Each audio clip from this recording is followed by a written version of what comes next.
Numbers chapter 5. Then the Lord spoke to Moses, saying, Command the sons of Israel that they send away from the camp every leper, and everyone having a discharge, and everyone who is unclean because of dead person. You shall send away both male and female. You shall send them outside the camp, so that they will not defile their camp where I dwell in their midst. The sons of Israel did so, and sent them outside the camp.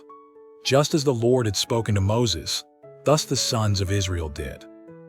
Then the Lord spoke to Moses, saying, Speak to the sons of Israel. When a man or a woman commits any of the sins of mankind, acting unfaithfully against the Lord, and that person is guilty, then he shall confess his sins which he has committed, and he shall make restitution in full for his wrong, and add to it 1/5 of it, and give it to him whom he has wronged. But if the man has no relative to whom restitution may be made for the wrong, the restitution which is made for the wrong must go to the Lord for the priest, besides the ram of atonement, by which atonement is made for him. Also, every contribution pertaining to all the holy gifts of the sons of Israel, which they offer to the priest, shall be his. So every man's holy gift shall be his. Whatever any man gives to the priest, it becomes his.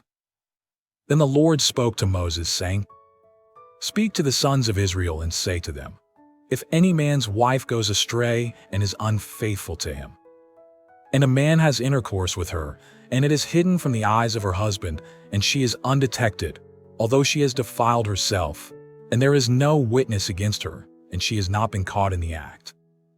If a spirit of jealousy comes over him, and he is jealous of his wife when she has defiled herself, or if a spirit of jealousy comes over him, and he is jealous of his wife when she has not defiled herself, the man shall then bring his wife to the priest, and shall bring as an offering for her 1/10 of an ephah of barley meal.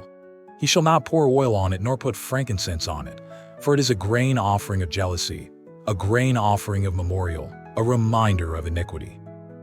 Then the priest shall bring her near and have her stand before the Lord.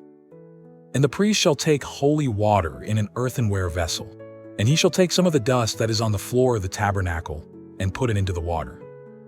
The priest shall then have the woman stand before the Lord, and let the hair of the woman's head go loose, and place the grain offering of memorial in her hands, which is the grain offering of jealousy, and in the hand of the priest is to be the water of bitterness that brings a curse.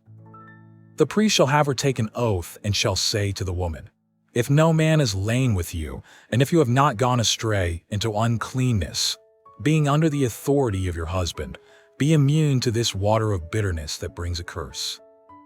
If you, however, have gone astray, being under the authority of your husband, and if you have defiled yourself, and a man other than your husband has had intercourse with you, then the priest shall have the woman swear with the oath of the curse, and the priest shall say to the woman, The Lord make you a curse and an oath among your people by the Lord's making your thigh waste away and your abdomen swell. And this water that brings a curse shall go into your stomach, and make your abdomen swell and your thigh waste away. And the woman shall say, Amen, Amen. The priest shall then write these curses on a scroll, and he shall wash them off into the water of bitterness.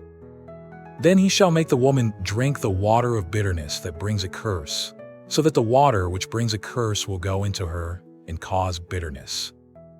The priest shall take the grain offering of jealousy from the woman's hand, and he shall wave the grain offering before the Lord and bring it to the altar. And the priest shall take a handful of the grain offering as its memorial offering and offer it up in smoke on the altar, and afterward he shall make the woman drink the water. When he has made her drink the water, then it shall come about, if she has defiled herself and has been unfaithful to her husband, that the water which brings a curse will go into her and cause bitterness, and her abdomen will swell, and her thigh will waste away, and the woman will become a curse among her people. But if the woman has not defiled herself and is clean, she will then be free and conceive children. This is the law of jealousy, when a wife, being under the authority of her husband, goes astray and defile herself. Or when a spirit of jealousy comes over a man, and he is jealous of his wife, he shall then make the woman stand before the Lord, and the priest shall apply all this law to her. Moreover, the man will be free from guilt, but that woman shall bear her guilt.